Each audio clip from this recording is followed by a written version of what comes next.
요 얘기부터 해주시죠. 제가 하던 예, 것이니까. 예, 그러겠습니다. 예. 어떻게 보십니까? 이 지소미아. 일단 연장한 거는 뭐 잘 된 건데 예. 뒤에 이렇게 그 다음에 하루 이틀 지난 다음에 뭐 네가 잘했니, 내가 잘했니 뭐 이러고 일본이 사과를 했다 받아냈다고 그러는데 일본은 안 했다고 그러고 이거 어떻게 보십니까?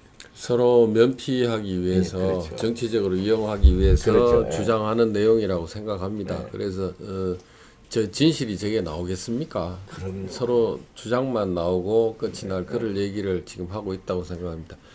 이 강제징용 관련한 판결이 이제 지금 이렇게 나와 그거부터 있는데, 잘못된 거 아닙니까? 예. 예. 제가 아는 걸로는 이제 문재인 대통령이 변호사 시절에 강제징용 원고 대리인입니다. 그렇죠. 예. 예. 그러면서 노무현 정부 때 민정수석 갔을 때 네. 본인이 원고 측 대리임에도 불구하고 정부 대리인까지 겸해서 일을 받습니다. 예. 그러면서 그 사람들을 위한 그 원고 측들을 유리해지는 쪽으로 예. 업무를 계속 봐왔습니다. 그럼 예. 백사하고 이제 저희들이 곧 자료를 공개할 생각인데 예. 백사하고 보면은 본인들이 유리한 쪽으로 계속 얘기를 진행시켜 왔고 최종적으로 사임계를 언제 내느냐 하면 민정수석 한참 지나고 몇 년 더 하고 나서 네. 그 뒤에 사임계를 냅니다. 그때 사임계 낼 때는 이게 이제 판결로 할 수 없는 부분이 있기 때문에 네. 국가가 법을 만들어서 보상을 해주는 그런 입법하는 게 발의되는 시점쯤 사임계를 냈습니다. 네. 그래서 저희들이 이 문제를 이제 저는 접근하면서 보면서 이게 문재인 대통령의 개인적인 이해관계 때문에 지금 국가 전체가 지금 좌우되고 있는 상황이다. 국익이 지금 날아가고 개인이 관여된 사건에 변호를 맡았던 옛날에 그걸 지금까지 계속 그 생각만 하고 자기 입장만 대통령의 입장이 아니네요. 국민 전체를 위한 게 아니죠. 왜 그러냐면은 국민 전체를 위한 거라면 한일 관계가 이렇게 되도록 만들 수는 없습니다. 그렇죠. 개인의 이익이 지금 우선했냐, 국익이 우선했냐를 이제 냉정하게 좀 따져봐야 됩니다. 그렇군요. 개인의 차원에서 그렇습니다. 지금 요 비슷한 케이스가 문 대통령이 패스카마호 그 선상반란 일으킨 사람 민정수석 시절인가 비서실장 시절에 사면해준 거 있지 않습니까? 네. 이 개인이 변호했지 않습니까? 그렇죠. 변호한 사건이 결국 어디 가서 해결이 났느냐? 네. 사면으로 이게 해결이 난 겁니다. 그렇죠. 이 사건은 그러면 대통령이 그 개인 변호사일 때, 그다음 나중에 국가의 그 공직을 담당했을 때 어떤 식으로 이 뒤를 봐줬느냐? 사면으로 뒤를 봐줬죠. 네. 지금 이제 지소미아 관련되는 이 부분도 결국은 대통령이 변호사 시절 관여했던 사건을 그 의뢰인의 이익에 맞는 방향으로 지금 끌고 가고 있다. 나라의 운명을 그냥 자기가 맡았던 사건에 맞추려고. 예. 야, 이제 엄청난 일을 벌이는군요. 그렇습니다. 이게 저는 사적인 이익이 지금 앞선 거 아니냐. 이거 말고 이제 김지태 씨 친일파 유족 소송 대리해서 이기게 해준 거. 그것도 엄청난 소송 사기적인 행위가 게재된 그런 상태로 성소를 시켜줬지 않습니까? 이런 데서도 보면은 전부 개인적인 이 변호사의 관점에서 이익이 지금 우선하고 있는 거 아니냐. 이런 사례들이 쭉 짚어보면 그렇습니다. 그래서 이 부분에 관해서는 이제 지난번에 국회에서 제가 대정부 질문할 때 한번 물었고, 지금 이제 좀 더 진행이 돼서 이제 답변이 나오면 그 답변을 가지고 다시 한번 저희들이 상황 정리를 한번 할 생각입니다. 네, 좀 이거는 하셔야 되겠네요. 이거 모르시는 분들 많아요. 네, 지소미아가 왜 저렇게 되지? 근데 징용공 문제도 왜 저렇게 되지? 근데 알고 보니까 대통령이 뒤에 변호사로 변호사로 옛날에 원고 측이라는 건 그 징용공에서 돈 이제 받아내려고 고소한 그 원고 측 변호를 맡은 사건이 아닙니까? 그걸 자기가 대통령이 돼서 이걸 말하자면 국가 차원의 일로 이거 모르시는 분들 많거든요. 그걸 국회에서 제가 한번 얘기를 했는데 이게 이제 크게 크로즈업이 되질 않았습니다. 근데 이제 국회 답변하고 전체적인 자료를 이제 지금 정리를 하고 있습니다. 인사수석실 인사수석이 그때 이제 법무법인 부산에 같이 근무했기 때문에 대신 이제 그때 답변을 했는데 운영위 때 대신 답변했는데 그 답변 내용을 저희들이 지금 취합을 하고 있습니다. 답변 받아서 어떤 상황에서 대통령이 이렇게 일을 했는지 저희들이 한번 따져보려고 지금 합니다. 그러면 어떻게 보면요, 이게 그게 뭐 법률가시니까 직권남용에도 될 수 있는 거 아닙니까? 이게 자기 개인 변호한 걸 갖다가 이렇게 국가에 지금 그 제일 이제 저희들 핸디캡이 뭐냐하면 그 소송 기록을 이제 다 보면은 이제 저희들이 알 수 있는데 이게 이제 민정수석 할 때도 변호사 선임계가 그냥 제출돼 있었습니다. 그렇죠. 그 제출된 상태로 계속 몇 년을 노무현 정부 아래에서 계속 그 청와대에서 근무하셨기 때문에 그 상태로 계속 그 선임계는 내진 상태로 계속 이제 진행이 됐습니다. 이때 이제 이 기록에 보면은 의견서를 어떤 의견서를 냈느냐, 어떤 내용이 있느냐, 어떤 역할을 했느냐, 이런 것들을 저희들이 좀 봐야 되는데 이 자료 접근이 지금 안 되기 때문에 뭐 지금 어느 범죄에 뭐 해당한다 안 한다 하는 이 부분까지는 저희들이 지금 말씀드리기가 지금 좀 어렵습니다. 아니 근데 제가 조금 이해가 안 되는 게, 자, 징용공 문제에 관련 원고 측에 그 변호인을 맡았던 문재인 씨가 그 다음에 민정수석으로 들어가잖아요, 청와대. 그러면 그 사건은 못 맞는 거 아닙니까? 사퇴했어야죠. 사퇴했어야 되는데 왜 계속 민정수석으로, 청와대 민정수석으로 있으면서도 그 변호인을 계속 봐줬다는 얘기는, 그렇습니다. 이거는 이해 충돌되는 거죠. 이해 충돌이 되는 거 아닙니까? 그래서 이제 그 부분에 대해서 왜 이 사임이 늦어졌느냐 이제 물으니까 뭐 법인에서 법무법인 부산에서 업무 처리가 지연돼서 업무 처리를 잘못해서 그랬다. 이렇게 답변이 지금 와 있는데. 얘기입니까, 그게? 본인이 거기 사표 내고 이제 더 이상 변론 안 하겠다고 밝히면 끝나는 거죠. 예, 그렇습니다. 그게 이제 저는 그게 말이 안 된다고 생각하는 이유가 그 강제징용 관련돼서 정부가 그 위원회를, 정부 차원의 위원회를 꾸리고 그 정부 측 대리인이 누구냐? 문재인 대통령이 그 당시 시민사회 수석인가 뭐 수석할 때 거의 간사인가 뭐 정부 측 대리인으로 매번 나와서 출석해서 발언도 하고, 심지어 정부 측 그 사건에 대한 정부 측에서 그 어떻게 처리를 할 거냐. 예, 정부 측 대리인이 문재인 씨입니다. 예. 그래서 그분이 그 여러 가지 백서에 보면은 여러 가지 활동한 내역이나 이런 것들이 담겨 있기 때문에 본인이 원고 대리인이라는 거 본인이 알고 있고, 또 정부 쪽 이 일을 대리인을 하면 안 된다는 것을 알 텐데, 예, 그러면 당연히 사임계를 내는 거는 당연한 얘기죠. 그런데 그런 내용이 지금 그 훗날 법안을 만드는 데까지 간 뒤에 그때 이제 그 사임계가 들어옵니다. 왜 그러냐? 법인에서 업무 소홀해서 그렇다. 이 얘기 한마디가 전부입니다. 좀 납득이 안 갑니다. 안 가죠. 예. 가면님 고맙고요. 가면님. 야, 근데 이런 거 근데 뒤늦게라도요, 박상도 의원님, 이런 건 좀 저희들이 지금 추적하고 자료 정리를 지금 하고 있습니다. 그래서 법리적인 근거, 뭐 내용 이런 것들을 전부 종합해서 이제 한번 말씀을 한번 드릴 기회를 잡으려고 지금 하고 있습니다. 네. 자, 그 문제는 이제 그 정도까지 하고요. 지금 소속당의 자유한국당의 당 대표께서 지금 뭐 사투를 벌이고 있는데 지금 상태는 지금 어떻습니까? 굉장히 안 좋은 그 지금 보도는 나오고 있는데 지금 나오고 있습니다만, 지금 첫날, 둘째 날 뭐 이럴 땐 저희들이 가서 봐서는 대화도 하고 얘기도 이제 조금 나눴는데 그 사이 제가 지역에 가서 지역 활동하고 오니까 지금 이제 상태가 굉장히 급박하게 지금 가는 것 같습니다. 어제 춥고요. 어제 저희들이 의총장에 갔습니다만 직접 저희들이 뵙지는 못했고 사진으로 저도 이렇게 이제 보고만 있고 달리 어떻게 해드릴 방법이 없습니다. 그 들은 말로는 지금 이제 그 추위 때문에 추위하고 이런 것 때문에 상당히 어렵다. 그런 말씀을 이제 하는데 저희들로서는 참 참담한 그런 심정입니다. 이 5일 정도 굶으면 또 젊은 또 체력도 아니고 60 넘으셔서 63세이신데 그럼 면역도 떨어진데 저렇게 노숙을 하면은 이 견디기가 어렵죠. 먹질 못했으니까요. 좀 다른 때보다 더 어렵다고 봐야지. 예. 예. 그래서 이제 주변에서 말씀은 그 침낭이라도 좀 갖다다 놓고 좀 있으면 추위를 견디기가 나은데 왜 그런 것도 없느냐 뭐 이런 말씀들을 저희들한테 많이 주시는데 저희들도 확인해 보니까 이제 침낭을 갖다 놓는 걸 뭐 그 경호 쪽에서 경찰 쪽에서 못하게 한다고. 그러게요. 예, 그래가지고 못 갖다 놨다고. 예. 그러고 있으니 이제 더더욱 어려운 상황 아니겠느냐.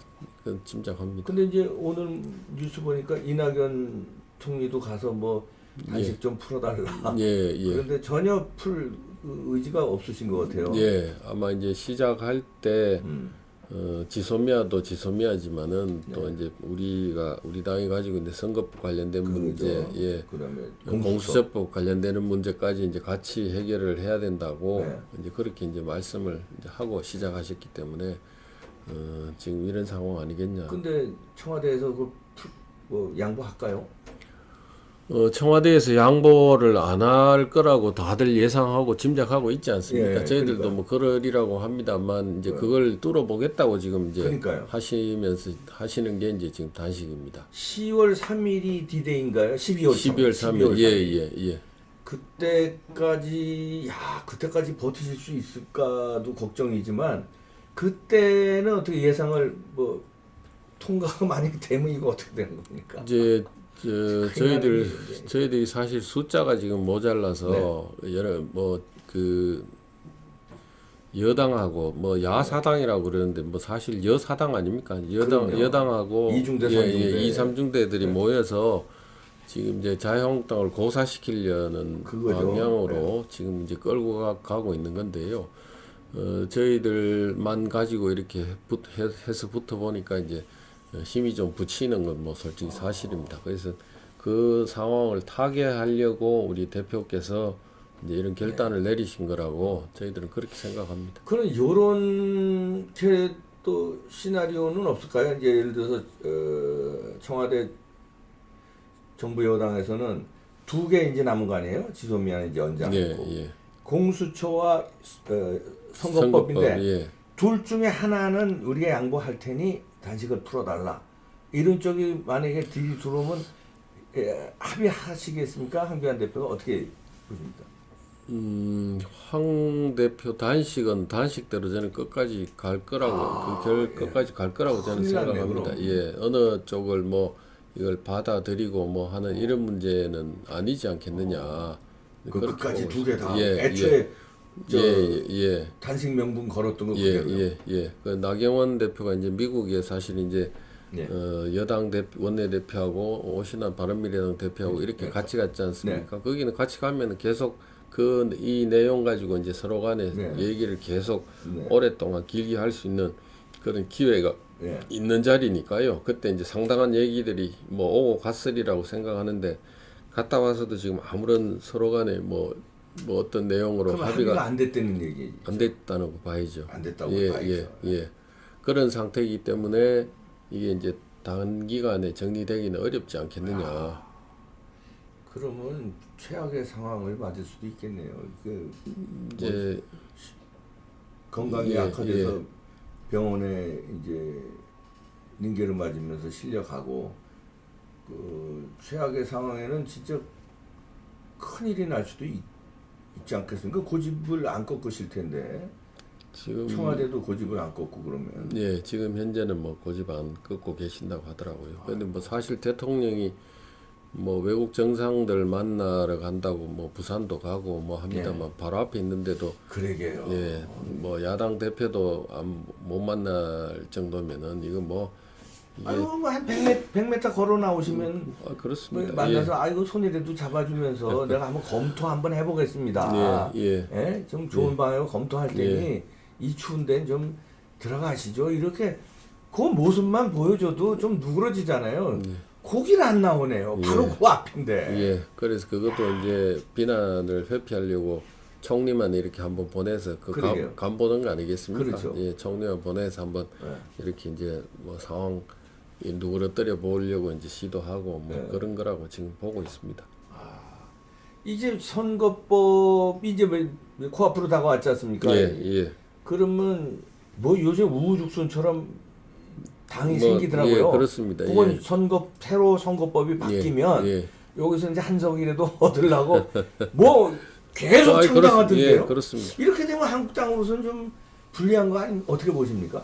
그 지금 한국당 고사시키기 위해서 여당하고 군소 4개 정당이 지금 합의해서 지금 그 다당제로 가겠다고 하는 거지 않습니까? 예. 뭐 한국당을 배제해서 한국당 의석을 이제 강제적으로 이제 뺏어가려고 하는 그런 법안입니다. 솔직히 선거 법안이. 그거죠, 예. 그래서 소수 정당들은 어떤 형식으로든 어느 정도 그 비율만 받으면 비례대표는 이제 가져갈 수 있으니까 그러니까 이제 이렇게 가는데 국민들께서 다당제를 원한다고 얘기하신 적이 있습니까? 아유 없죠. 그거 언제 국민투표 한 적도 없고요. 예. 이런 법을 아니 무슨 그냥 법률 바꾸는 게 아니라 이건 게임의 룰을 바꾸는 거 아닙니까? 그렇습니다. 근데 상대하고 상대는커녕 국민들한테 무슨 뭐 이런 없이 국민투표도 없이. 그래서 우리 당이 가지고 있는 이제 일정한 국민들 지지를 강제로 다른 당으로 다른 당에 배분해 주는 거거든요. 이런 걸 우리가 받을 수 없다고 얘기를 하는데 받을 수 없는 걸 내놓고 협상안을 내라고 자꾸 얘기를 하면은 그럼 누가 하겠습니까? 그럼 오죽하면 이렇게 단식까지 하시는데도. 예. 근데 여기에 또 그 뭐야 악어와 악어새처럼 아니 여당의 2중대 3중대 챙기는 거 아닙니까? 특히 정의당이 많이 챙기고. 이석을 챙기고. 근데 또 바른미래당까지 이 보수의 한쪽 축인 여기도 이속이 좀 있는 거 아닙니까? 그렇습니다. 이게 한국당만 어려워지는 상황으로. 예, 그렇습니다.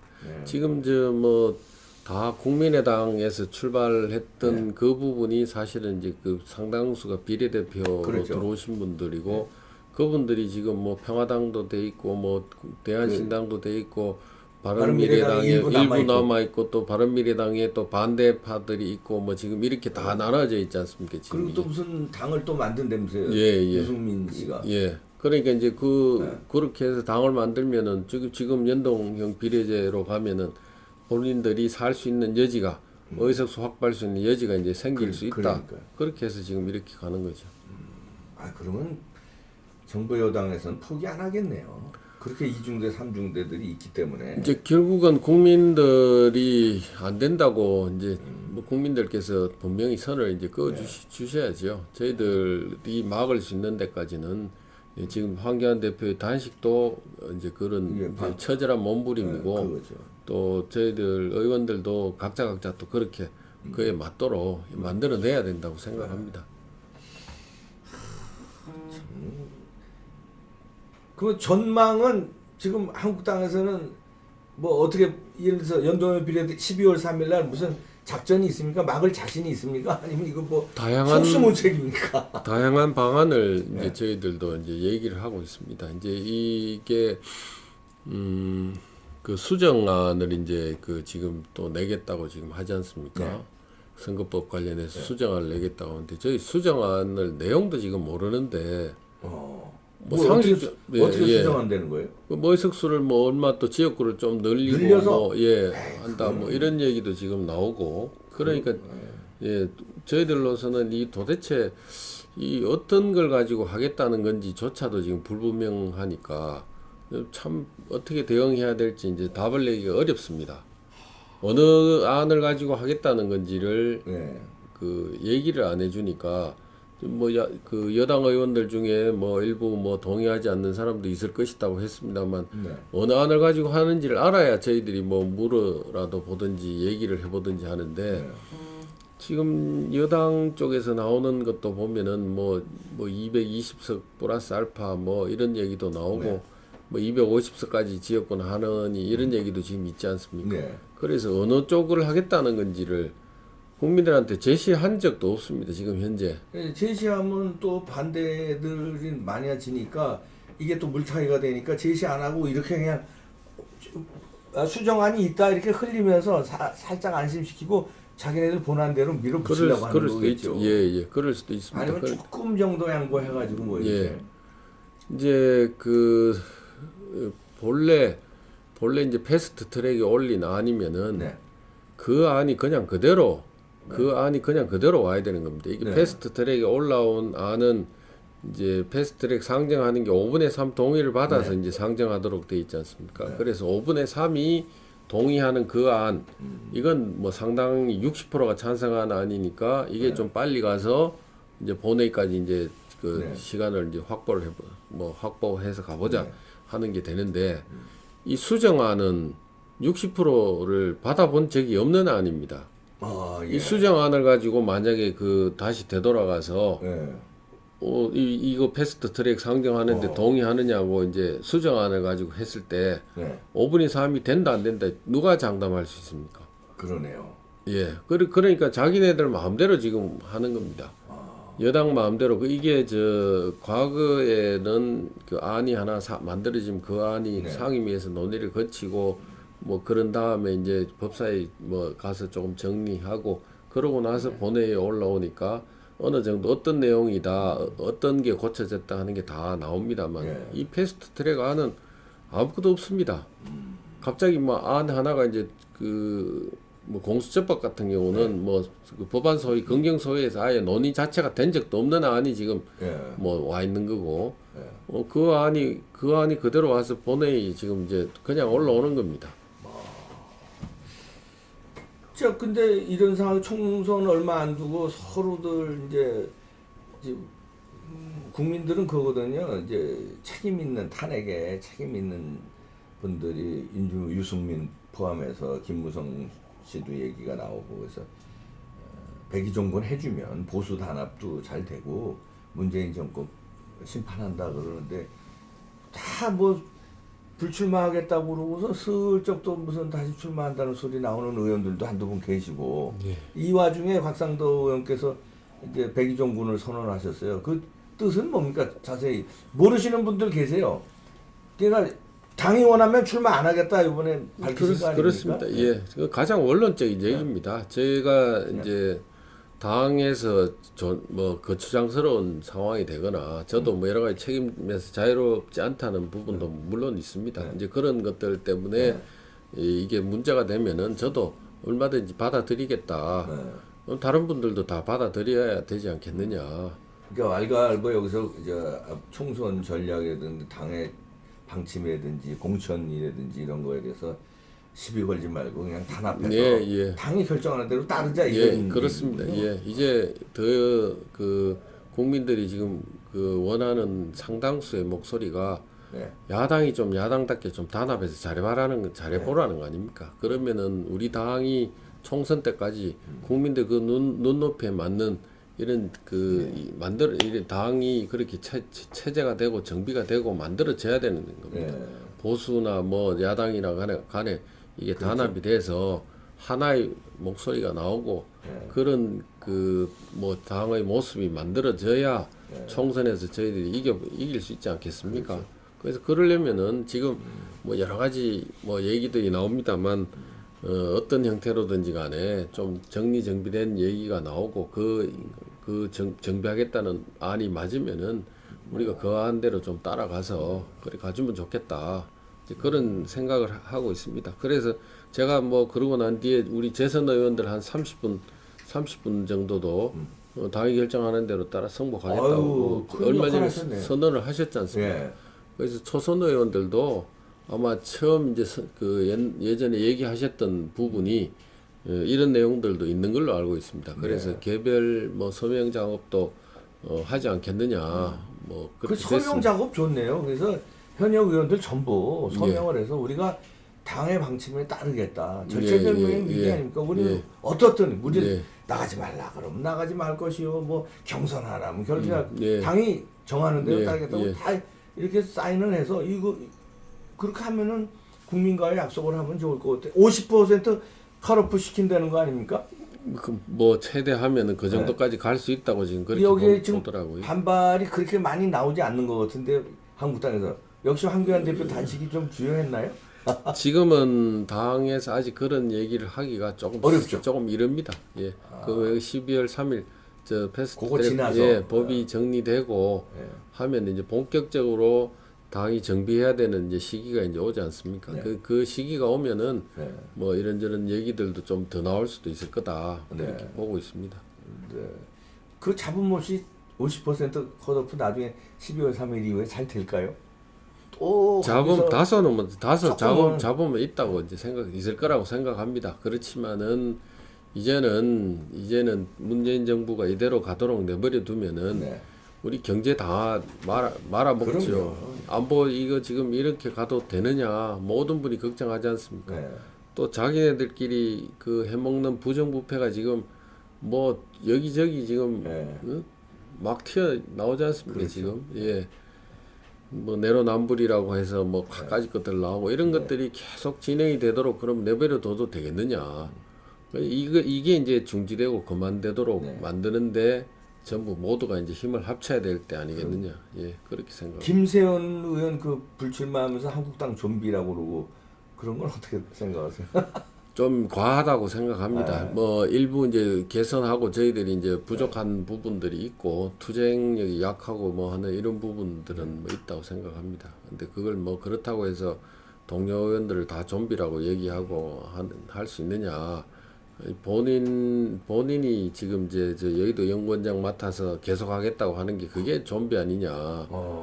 그러네요. 아니 여의도 예. 연구원장이라는 게 지금 총선에서는 중요한 자리 아닙니까? 그렇습니다. 예. 여론조사도 해야 되고 예, 그 선거 정책을 예, 해야 돼요. 예. 지금 막 어떻게 보면 선거의 사령관이나 같은 사람이 자기가 예. 그 자리에 앉아 있으면서 이제 모든 정책이라든가 뭐 이런 네. 걸로 뒷받침을 해주고 방향이 잘못되면은 네. 키를 좀 수정해주고 하는 일 역할을 그건 자기가 여의도 해야 될 연구원장이 텐데. 해야 되는데 본인이 지금 이렇게 해체해야 된다고 하고 지금 해체하는 방향으로 키를 조정하면은 그건 그거 뭐 말이 안 되는 되는 예.